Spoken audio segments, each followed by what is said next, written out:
성경 말씀 읽어드리겠습니다. 창세기 23장 1절부터 20절까지 읽어드리겠습니다. 사라가 127세를 살았으니 이것이 곧 사라가 누린 햇수라. 사라가 가나안 땅 헤브론 곧 기럇 아르바에서 죽음에 아브라함이 들어가서 사라를 위하여 슬퍼하며 애통하다가 그 시신 앞에서 일어나 나가서 헷 족속에게 말하여 이르되 나는 당신들 중에 나그네요 거류하는 자이니 당신들 중에서 내게 매정한 소유지를 주어 내가 나의 죽은 자를 내 앞에서 내어다가 장사하게 하시오. 헷 족속이 아브라함에게 대답하여 이르되 내 주여 들으소서. 당신은 우리 가운데 있는 하나님이 세우신 지도자이시니 우리 묘실 중에서 좋은 것을 택하여 당신의 죽은 자를 장사하소서. 우리 중에서 자기 묘실에 당신의 죽은 자 장사함을 금할 자가 없으리이다. 아브라함이 일어나 그 땅 주민 헷 족속을 향하여 몸을 굽히고 그들에게 말하여 이르되 나로 나의 죽은 자를 내 앞에서 내어다가 장사하게 하는 일이 당신들의 뜻일진데 내 말을 듣고 나를 위하여 소알의 아들 에브론에게 구하여 그가 그의 밭머리에 있는 그의 막벨라 굴을 내게 주도록 하되 충분한 대가를 받고 그 굴을 내게 주어 당신들 중에서 매장할 소유지가 되게 하기를 원하노라 하매 에브론이 헷 족속 중에 앉아 있더니 그가 헷 족속 곧 성문에 들어온 모든 자가 듣는 데서 아브라함에게 대답하여 이르되 내 주여 그리 마시고 내 말을 들으소서. 내가 그 밭을 당신에게 드리고 그 속의 굴도 내가 당신에게 드리되 내가 내 동족 앞에서 당신에게 드리오니 당신의 죽은 자를 장사하소서.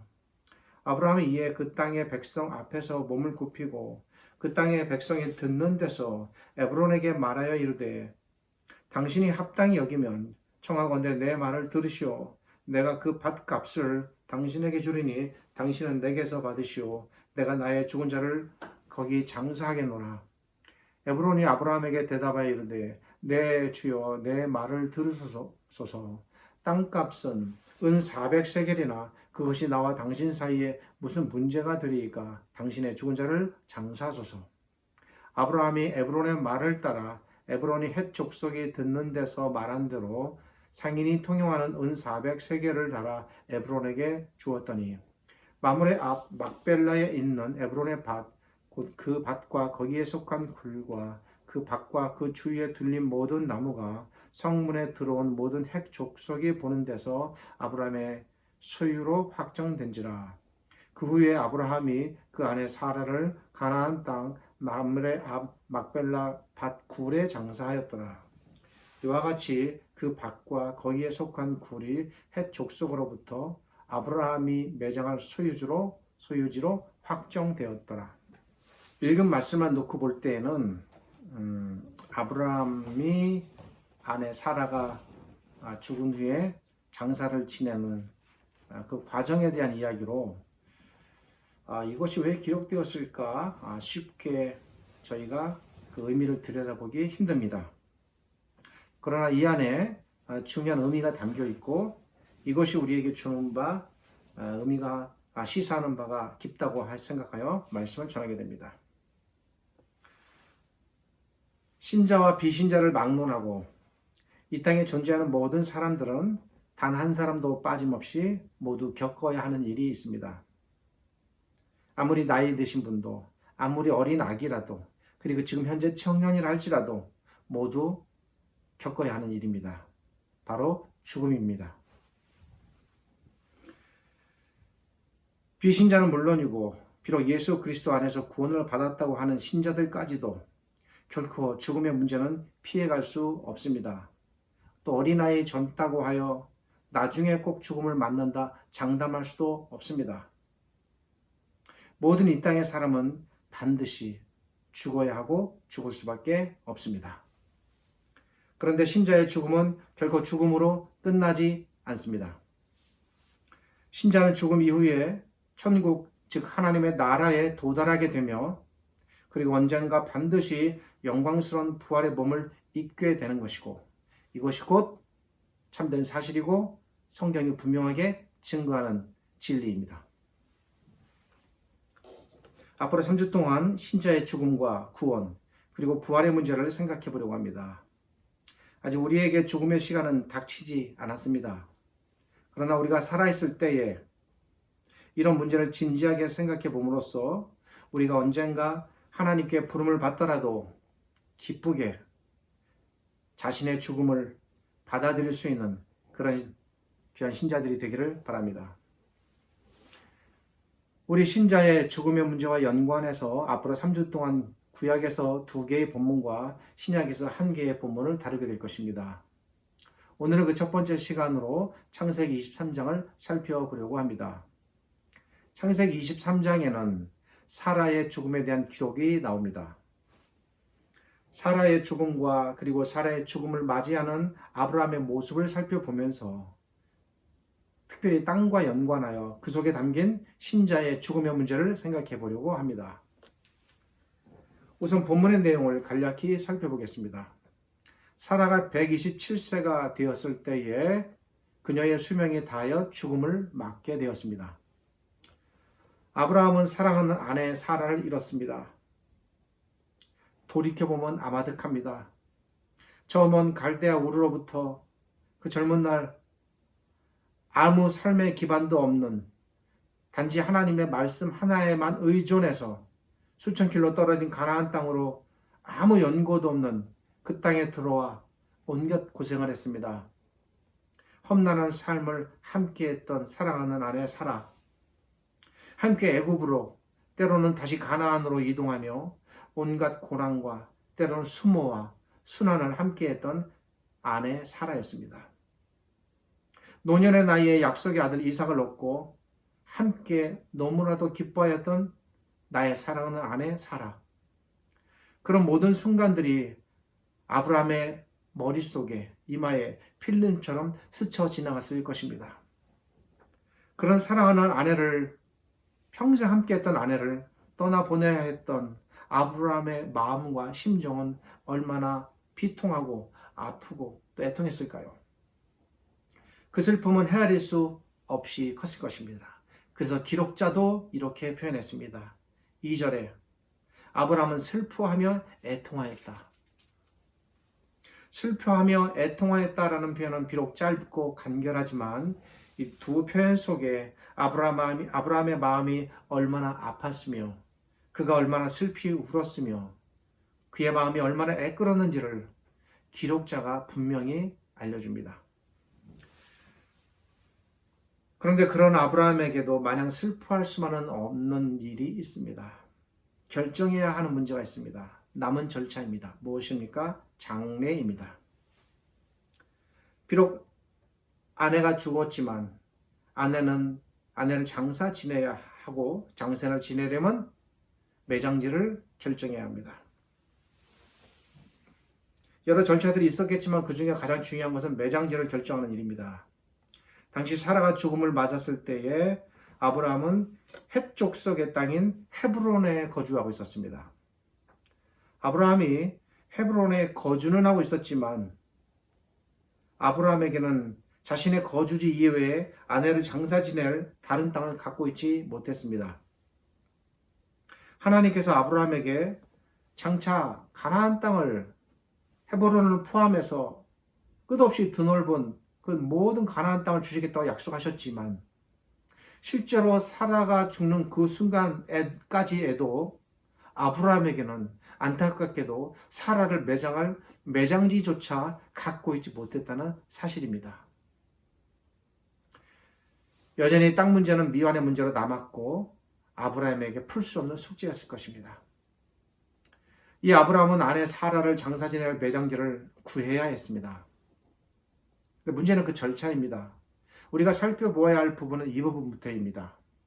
아브라함이 아내 사라의 매장지를 얻는 과정을 잘 들여다볼 필요가 있습니다. 아브라함이 매장지를 구하자 당시 헷 족속들 중에는 아브라함에게 매장지를 무료로 제공하겠다는 사람들이 여럿 있었습니다. 먼저 구체적인 이름은 등장하지 않으나 당시 아브라함이 아내 사라의 매장지를 구한다는 소식을 듣고 아브라함에게 거조로 돈을 받지 않고 매장지를 제공하겠다는 헷 족속이 있었습니다. 그러나 아브라함은 그 헷 족속의 호의를 거절했습니다. 헷 족속은 무료로 매장지를 제공하겠으니 얼마든지 원하는 곳에 아내 사라를 장사 지내라고 그래도 나름 호의를 베풀었으나 아브라함은 그 호의를 거절했습니다. 어찌 보면 거절도 쉬운 일은 아니었을 것입니다. 당시 아브라함의 주변 사람들, 특별히 헷 족속은 아브라함의 삶을 보면서 비록 자기들이 하나님이라는 신을 섬기지는 않았지만 하나님이라는 신이 어떻게 아브라함과 함께 하셨는지를, 그리고 하나님이 실제로 어떻게 존재하시는지를 보았습니다. 그들은 아브라함이 하나님께서 세우신 사람이라는 것을 알았습니다. 하나님께서 함께 하시는 사람으로 인식했습니다. 하나님께서 아브라함이 가는 곳마다 함께 하시는 것을 때로는 직접 목격하기도 했습니다. 이런 일들이 아브라함의 아들인 이삭의 경우까지 계속 이어지게 됩니다. 그들은 하나님께서 주변 사람들로부터 어떻게 아브라함을 지키고 보호하시며 그와 함께 하셨는가를 보았습니다. 저 유명한 창세기 14장의 그 대전투 속에서도 아브라함은 그렇게 하나님의 도우심으로 살아남았고 그런 것들은 소문으로 들었을 것입니다. 헷 족속이 이렇게 아브라함을 아주 매우 독특한 존재로 인식했습니다. 이에 그들은 6절에서 아브라함을 향해 하나님이 세우신 지도자라고 말합니다. 그러니까 하나님이 세우셨다는 것과 그리고 그들 중에서도 지도자라는 것을 인식했다는 것은 아브라함을 대단한 인물로 평가했다는 것입니다. 그런 하나님께서 세우신 지도자이니 마땅히 우리가 땅을 무료로 제공하여 당신께서 사라를 장사 지낼 수 있도록 하는 것이 맞다라고 생각한 것이고 그렇게 독배했다고 한 것입니다. 당시 헷 족속이 아브라함을 그렇게 매우 특별히 하나님께서 세우신 지도자라고 인식했으니 아브라함에게 장사 지낼 땅 정도를 무료로 제공하겠다는 것도 사실은 이상한 것은 아닙니다. 어찌 보면 자연스러운 일입니다. 당연할 수도 있습니다. 그런데 아브라함이 그런 헷 족속의 호의를 단호히 거절했습니다. 왜 거절했을까? 당시 아브라함에게는 그가 원했던 땅이 있었습니다. 그 땅은 헷 족속인 에브론 소유의 땅으로 에브론이 소유하고 있는 밭에 있는 막벨라 굴이었습니다. 아브라함이 원했던 땅과 그 헷 족속이 제시한 땅이 다른 땅이어서 그래서 거절한 것일까? 그렇지 않음이 좀 이따 또 드러납니다. 아브라함은 이 막벨라 굴을 사라의 매장지로 삼기 원했습니다.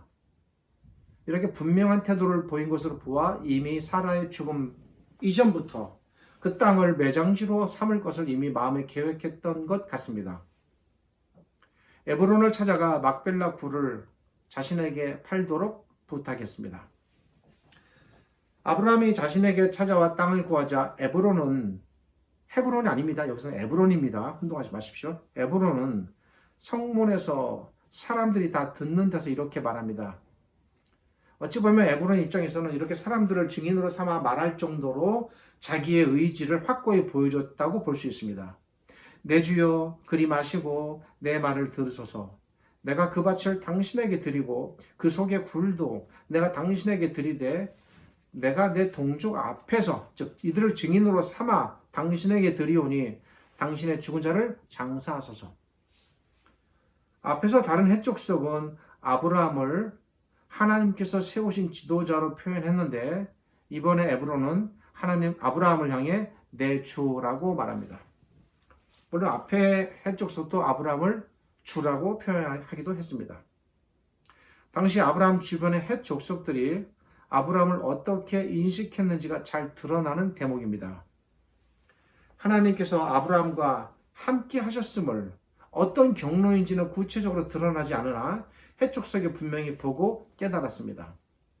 그래서 그들 모두 아브라함을 함부로 대할 수 없는 그런 존재로 인식했습니다.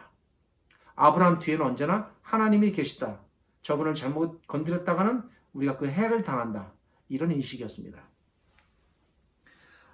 아브라함이 땅을 부탁하자 도리어 에브론이 아브라함에게 부탁하는 어조로 말합니다. 내 주여 땅을 구입하지 마십시오.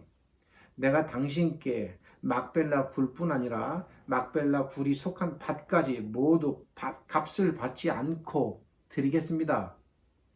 사양치 마시고 원하는 곳에 아내를 장사 지내소서. 풀어 말씀드리면 이런 내용입니다. 앞에 등장했던 다른 해족속에 이어서 두 번째로 아브라함에게 땅을 무료로 제공하겠다는 또 다른 사람이 등장한 것입니다. 그러나 이번에도 아브라함은 거절합니다. 결코 매장지를 거저받지는 않겠다고 말합니다. 아브라함은 그 땅의 모든 백성이 듣는 데서 사람들이 모두 들을 수 있도록 이런 사실들은 본문이 알려줍니다. 에브론에게 밭의 값을 후히 지불할 것이니 뭡니까? 깎지 말라는 것입니다. 후히 지불할 것이니 가격을 말하라고 말합니다. 이 에브론은 값이야 따지면 은 400세겔인데 그것이 무슨 의미가 있겠습니까? 제가 안 받겠다고 하지 않습니까? 그냥 사용하십시오. 계속 이렇게 말하는 것입니다. 묘한 상황이 벌어지고 있습니다. 보통 땅을 거래할 때는 그렇지 않습니까? 땅을 파는 사람은 땅값을 더 받으려고 조금이라도 더 받으려고 안 깎아주려고 하고 땅을 사려고 하는 사람은 조금이라도 싸게 사려고 깎으려는 것이 일반인데 이거 정반대의 상황이 좀 벌어지고 있습니다. 에브론은 땅값을 받지 않겠다 하고 아브라함은 땅값을 어떻게 살아도 더 후히 쳐주려고 하니 더 많은 땅값을 지불하려고 하는 이런 묘한 상황이 벌어지고 있는 것입니다. 아브라함은 자신의 생각을 끝까지 굽히지 않았습니다.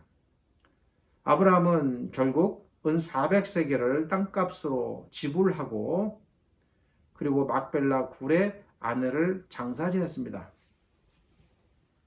우리가 생각해야 하는 부분이 이런 아브라함의 이해 못할 행동입니다. 결코 정상적이지 않은 듯 보이는 아브라함의 태도입니다.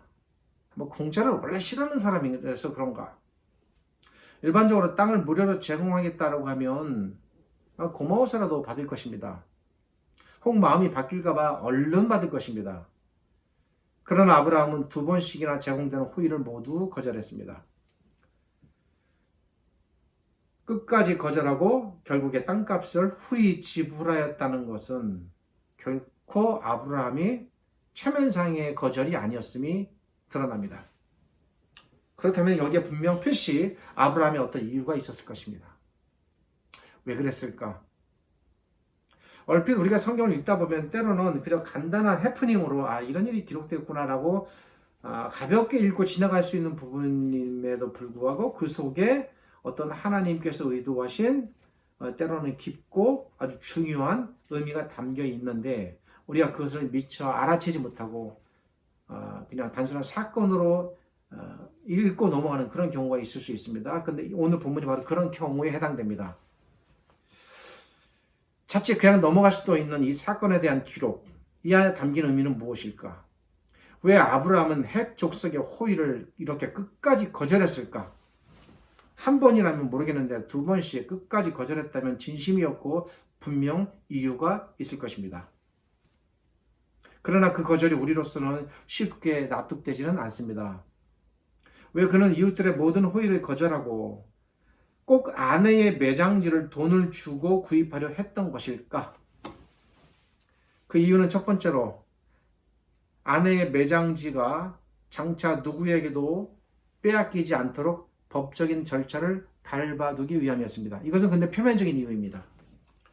이것을 성경 오늘 본문이 알려주기 위하여 맨 끝 구절에 이렇게 돈을 지불함으로써 아브라함이 자신의 땅으로 확정하였다라는 기록을 모세는 분명히 해주고 있습니다. 그러니까 법적인 소유 절차를 밟기 위함이었다는 것입니다. 아브라함은 돈을 지불하고 합법적으로 매장지를 구입함으로써 단순히 빌려주거나 그냥 공짜로 거저 얻어서 불확실하게 소유를 삼는 것이 아니라 구입함으로써 아내의 매장지가 다시 누구의 손에도 넘어가지 않도록 하려는 그런 의도가 짙다는 것입니다. 이거는 분명한 사실이고 본문이 명확하게 증거합니다. 만약 아브라함이 매장지를 무료로 받았다면, 무료로 받을 때는 좋겠죠. 그러나 그 매장지는 법적인 면에서 봤을 때는 아브라함의 소유지는 아닙니다. 그냥 받았으니까 임시 사용하고 있는 겁니다. 그냥 사용권만 있는 것이죠. 소유권은 없는 겁니다. 원어로 표현하면. 그러니까 무연고 묘지가 되는 거예요. 그렇게 되면 다른 사람들이 봤을 때 비록 사라가 묻혀 있다고 해도 법적인 땅 소유자는 여전히 에브론입니다. 나중에 혹 에브론은 이 말을 할 때는 그런 생각은 그의 속에는 없었겠지만 사람이 사람을 어떻게 합니까? 앞일을 모르는 겁니다. 나중에 혹 에브론이나 아니면 그의 후손들이, 또 에브론 본인 아니라도 그 후손들이 그 땅을 왜 주셨습니까? 안 되겠습니다. 다시 가져와야 되겠습니다.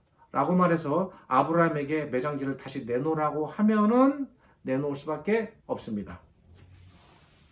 쉽게 말해서 줬다가 다시 뺏는 것입니다. 그래서 거저 얻는 것은 소유가 불확실합니다. 아브라함이 끝까지 매장지의 값을 후하게 지불하려고 했던 이유는 깎는 생각조차 못하게 한 것이죠.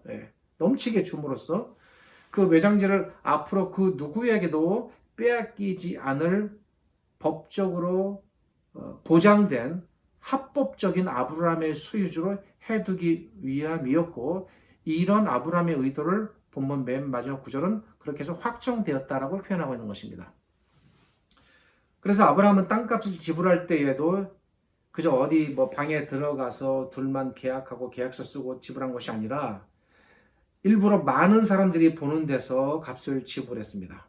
뭡니까? 사람들이 들을 수 있도록 큰 소리로 땅값을 요청했고 사람들이 보는 데서 땅값을 지불했다고 본문은 그 부분까지 알려주고 있습니다. 이런 부분까지 기록했다는 것은 의도가 있는 겁니다. 기록자의 의도가. 무엇입니까? 바로 사람들을 이 땅 매매의 증인으로 지금 세우고 있는 것입니다. 내가 이렇게 땅값을 후히 지불하고 합법적으로 구입했는데 그거를 많은 사람들이 본 겁니다. 그럼 나중에 혹 이걸 뒤집으려고 해도 증인들이 다 있기 때문에 이거는 다시 원주인에게로 되돌아갈 위험성은 거의 없다고 볼 수 있습니다. 값도 후히 지불하고 많은 증인도 세워서 계약을 완료한 것입니다. 그런데 여기서도 우리의 의문은 풀리지 않습니다. 땅을 만약에 이것만이 목적이고 이것이 기록 의도라면 여기서 더 의미를 생각할 필요는 없는 것이 그냥 읽고 넘어가면 돼요. 아브라함 참 똑똑하신 분이구나. 아주 부동산 경영을 잘 하시는 분이구나. 이렇게 생각할 수 있는데 그게 아니죠. 왜 이 안에 담긴 보다 깊은 의미는 무엇일까? 우리의 의미는 풀리지 않습니다. 과연 성경에 기록될 때 그런 정도의 의미를 갖고 있을까? 땅을 빼앗기지 않기 위해 값을 지불했다는 것은 알겠는데 그렇다면 아브라함은 왜 그토록, 좀 더 본질적인 문제로 들어가겠습니다. 왜 그토록 그 땅을 소유하려고 했는가라는 것이죠. 즉 아브라함이 그 땅을 소유해야만 했던 그의 마음속에 있는 그 생각이 궁금합니다. 아내 사라가 묻힐 땅이기에 소중했는가? 아니면 자기 집 가까운 곳에 가끔씩이라도 돌아봐야 하니 먼 곳이 아닌 헤브론 지역 안에 땅이어야 했는가? 자신 소유의 땅을 조금이라도 이제는 살아생전에 확보하고 싶어서 정말 땅 욕심이 나서 그랬는가?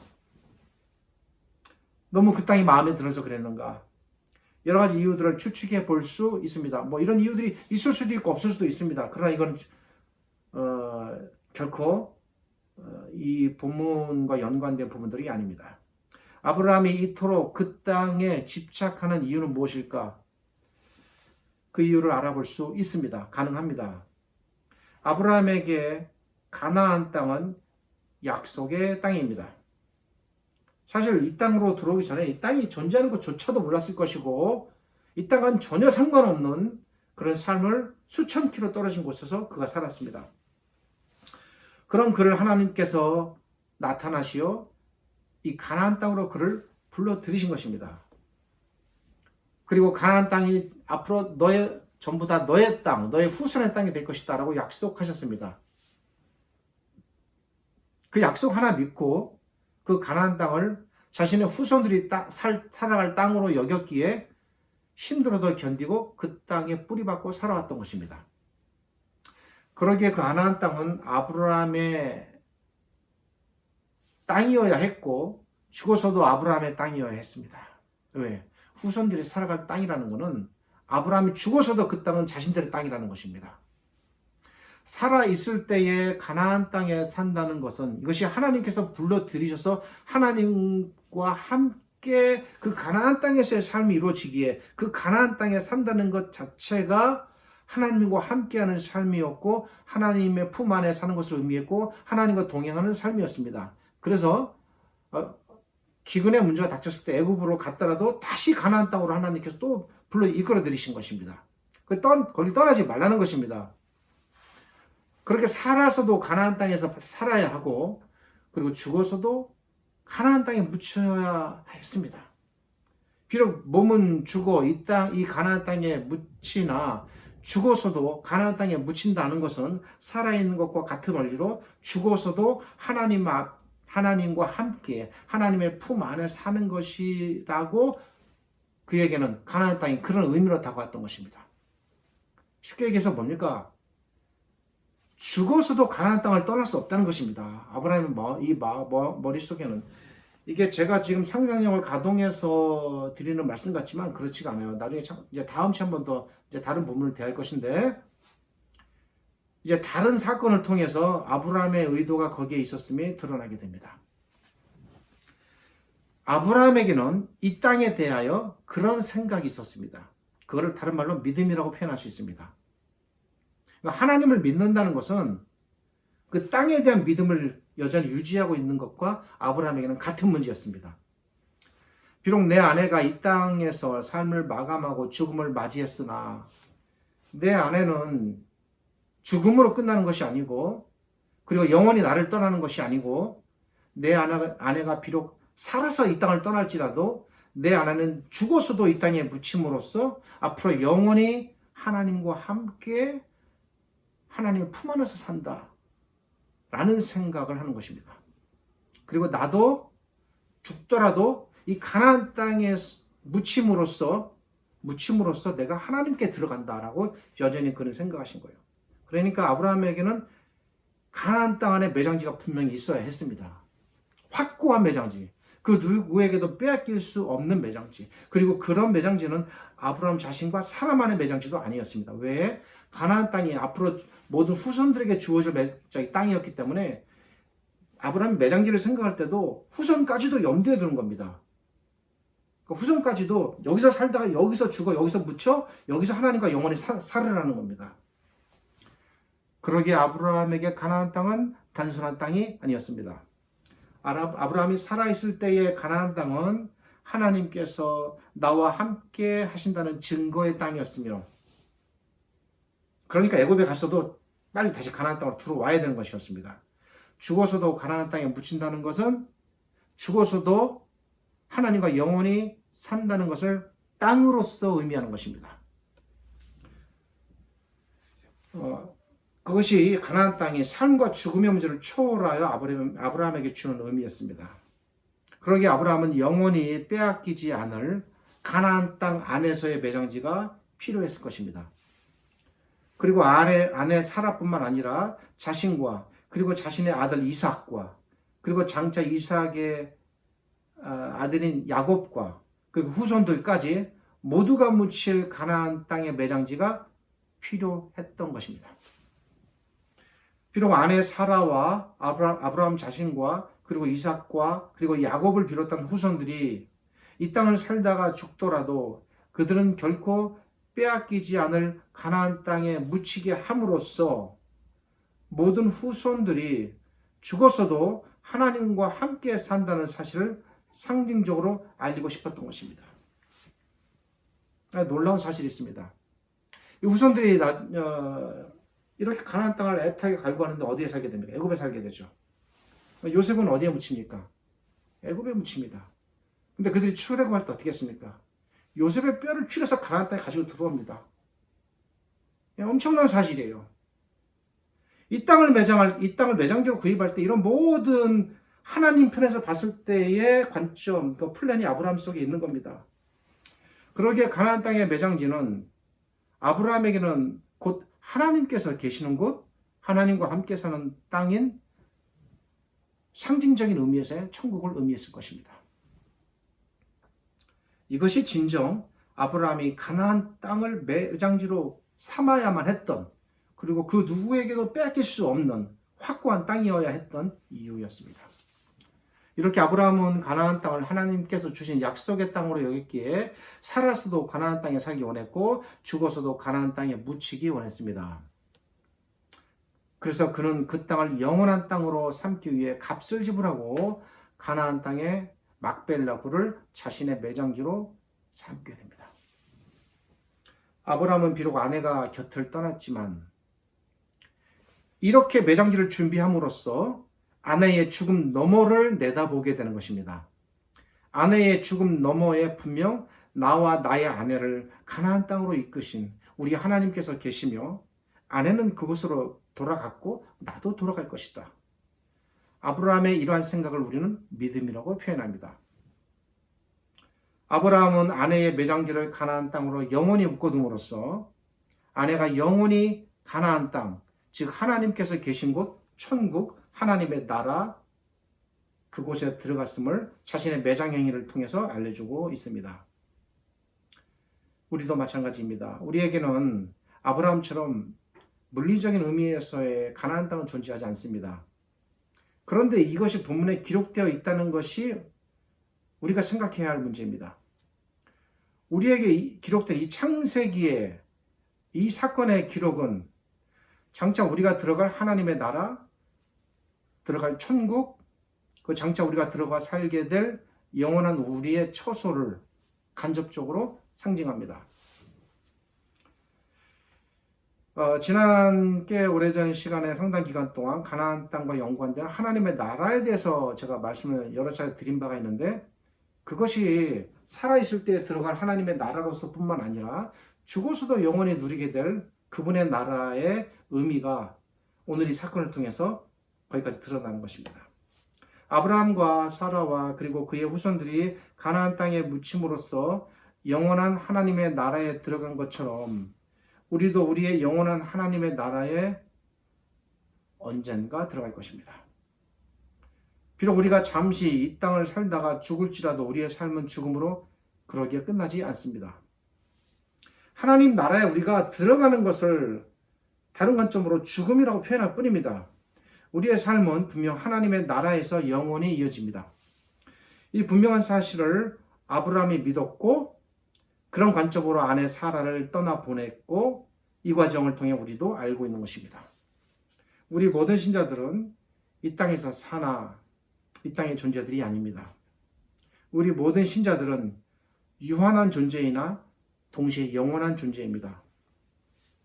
우리의 진정한 삶은 하나님의 나라에서 이어질 것이고 그곳에서 우리는 영원히 하나님과 복락을 누리며 살게 될 것입니다.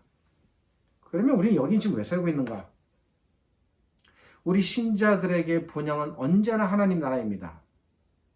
이 땅은 하나님께서 잠시 우리의 사명을 위해 우리를 보내신 곳에 불과합니다. 그런 면에서 우리 신자들은 언제나 하나님께 속한 거룩한 나그네들입니다. 우리는 이 땅을 살되 영원히 사는 자처럼 사는 것이 아니라 언제나 나그네처럼 살다가 그렇게 가시기를 소망드립니다. 기도하겠습니다. 하나님 감사합니다. 오늘 우리가 창세기 또 성경을 읽으면서 문득 의미를 알지 못하고 가볍게 스쳐 지나갈 수 있는 그런 사건들 중 하나인 아브라함의 사라 이 매장 사건을 통하여 하나님께서 우리에게 주시는 의미가 무엇인가를 살펴보았습니다. 진정 우리는 이 땅을 영원히 사는 자들이 아니라 앞으로 천국에서 영원히 살 존재들이고 죽음을 통하여 우리의 삶은 더 영광으로 이어진다는 것을 확실하게 믿고 받아들입니다. 이러한 죽음에 대한 생각들, 그리고 영원한 삶에 대한 생각들, 이런 것들이 저희들 안에 잘 자리 잡히게 하시고, 그러기에 이 땅에서 하나님께서 주신 삶의 의미가 무엇인가 돌이키게 하시고, 우리 각자 모든 신자들이 주어진 삶에 충실하되, 그러나 우리의 시선은 항상 하나님의 나라를 향하여 있는 거룩한 나그네의 삶을 살도록 인도하여 주옵소서. 지금은 우리 주님 예수 그리스도의 은혜와 저희를 지극히 사랑하시는 아버지 하나님의 크신 사랑과 오늘도 이 말씀으로 우리를 깨닫게 하시고 우리 죽음의 문제를 다시 생각하게 하시며 우리를 영원한 본향으로 이끄시는 성령 하나님의 함께 하심이 오늘 이 말씀이 읽혀지고 들려지는 모든 곳마다 함께 하시어 하나님께서 주시는 은혜와 기쁨이 충만하시기를 우리 주님 예수 그리스도의 이름으로 축복하며 기도드립니다. 아멘.